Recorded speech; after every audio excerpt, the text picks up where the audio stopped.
them in place further than that, you know, little pad can keep them there. And by that point, Reckless and Caps should have done enough damage. Now you bring a lot of healing on top with the Ivern in mid lane, but both Rise and Camille looking for that mobility edge with wind speakers. With the draft, I want to now see how it transitions in. So Jez's with this Soraka. Very aggressive positioning right now. He's throwing those autos. Oh, they've thrown the exhaust on. It's matched onto Reckless, but they're pushing him all the way back to tower. The heal is burned and everything. Reckless is stepping very far forward.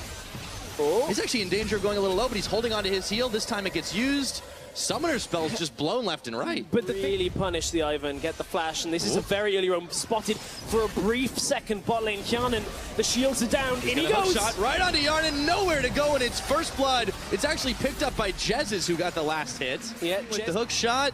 See, they dive onto Faxi. He knows something is up. Will he be able to get away? He's got his flash, but he's in the ultimatum right now. Blocking damage. They flash in. Reckless throws down the chains of corruption, and it's going to be Caps. That follows through. Caps follows. Should secure that one up just first. And amazing is even going double time to pick up the Cloud Dragon. There goes Fnatic now. Caps is maxing E for Camille. A lot of top laners typically max Q to try and get that trading damage on hit. Wailing away up top, and Faxi's a little late to the party here. Reckless will get locked up, though, in the mid. Exhaust is on. Betsy running through all of them. They're bringing in the Shen. Reckless, the heals are just not enough, and Betsy will get the kill. Oh. Reckless has the first. Shen Here they go. In comes Max Lower. He's a little bit behind the 8-ball there, and Daisy's going to try to block some damage, but they've caught chances. They blow him up before it even begins, and Foxy getting one kill there. Yarnan staying back for just a second, and Soaz tries to come and gets the knockup. They melt through Max Lore. They take down Foxy, and now the rest of Fnatic are cleaning house.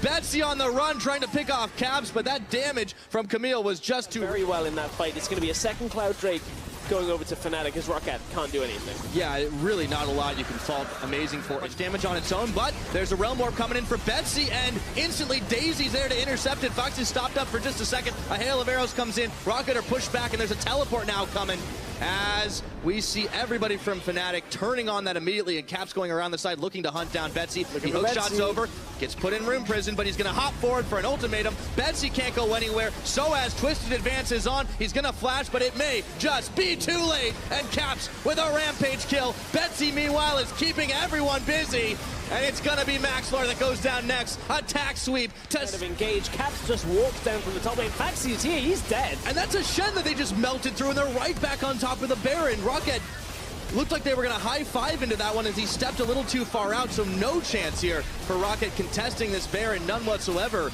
As it's 22 minutes into the game, they now... It's so far. Fnatic is snowballing. And he jumps right on to Betsy. Once again, Caps, no fear, no hesitation. They lock him up in the chains, and Reckless is even able to get a kill for himself. Yarnan on the hunt backwards. Soaz is tanking the front of this all as they take down the tower. Betsy will tag in forward, and with a wave of Baron-empowered minions, ROCCAT are looking to try and hold on to their base, but it won't be so easy. 23 minutes, Fnatic are knocking on the front door. They've got one, and that inhibitor's gonna look very tasty. We mentioned it briefly earlier, Pyre, about how ROCCAT needed time. Fnatic squad who's looking to be a little bit better than their placement would suggest, but they're going to have to fight it out first. The ultimatum lands onto Foxy here. Max Lore in the back, but he's dealing with Daisy, and he's just not getting the best of it. Flashing backwards now, the rest of ROCCAT, and their base is falling apart. Betsy's going to get the Shen shield, and it might just be enough to keep him alive, but he's running towards the wrong part of the map, and he's gone down. Foxy now, they're flashing for him. They finish him. The base is in shambles, and 3 ROCCAT members are left to deal with all these waves. And this is a big shot fired back towards all the critics from Fnatic earlier in the week. They had a pretty insane draft with what they picked up. Difficult maybe to predict Caps playing Camille, but Fnatic have done great in game 1. Absolutely, and they're going to finish that one off in style. Caps goes godlike as he flashes in for the finisher, and with the Baron-empowered super minions in tow, they will take down the Nexus turrets, they will take down the Nexus, and they will lead the series 1-0 over Team ROCCAT.